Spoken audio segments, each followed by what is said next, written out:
National Analyst shuts down Caitlin Clark versus Juju Watkins debate with one powerful reason. Basketball debates are as inevitable as buzzer beaters. Fans love a good comparison. Jordan versus LeBron, Bird versus Magic, and now Caitlin Clark versus Juju Watkins. But while the basketball world argues, one national analyst has decided to put an end to the debate with one powerful reason. And if you look at the numbers, it's hard to argue against her.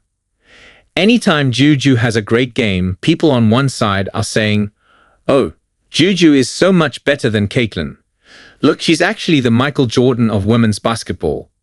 It's not Caitlin, Rachael DeMita said on a recent episode of her podcast.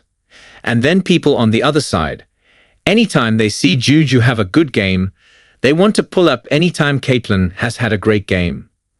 It has gotten absurd, and I'm so sick of it because I don't think any of it is productive to any of these players. And she has a point. Clark and Watkins aren't just different players, they play entirely different styles of basketball.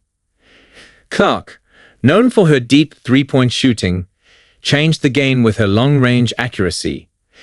She made 207 threes on 560 attempts, 36%, in her sophomore season, compared to Watkins' 127 threes on 390 attempts, 32.6%.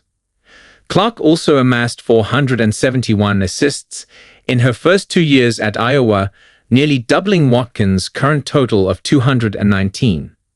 But Watkins holds the rebounding edge, collecting 457 boards to Clark's 433. In terms of raw scoring, Watkins actually outpaced Clark's first 2 years, finishing her second season with 1,684 points, compared to Clark's 1,662. And if we are to bring in Paige Bueckers, she is the most efficient scorer of the three. She shot an astonishing 52.4% from the field in her freshman year, with a three-point percentage of 46.4%. What truly sets Bueckers apart is her ability to protect the ball. Her assist-to-turnover ratio, 3.82, is the highest among the trio, making her the most reliable playmaker. Clark forces defenses to pick her up at half-court because of her deep shooting ability. Her playmaking skills developed over time, making her not just a scorer, but a facilitator. Watkins, meanwhile, has a game reminiscent of Kobe Bryant's smooth, methodical, and dominant at all three levels. She has the mid-range, she can score on 3 levels, and she also is a good defender, DeMita said. She's in the right spots. She blocks shots. She's long. She's athletic. However, Watkins isn't known for her three-point shooting, nor does she play like Clark in terms of high-volume assists. Then there's Bueckers, who might be the most complete in terms of efficiency. Among all of them, she's probably the most efficient when it comes to scoring, when it comes to not having so many turnovers in the game, when it comes to protecting the ball, DeMita explained. She is also a playmaker.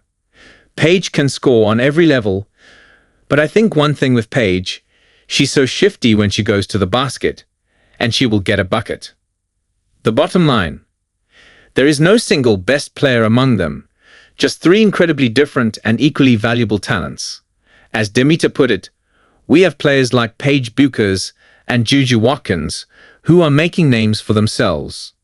I don't want their name, their legacy, and I don't think they want it either, to just be based on comparisons to another player. DeMita's point is clear.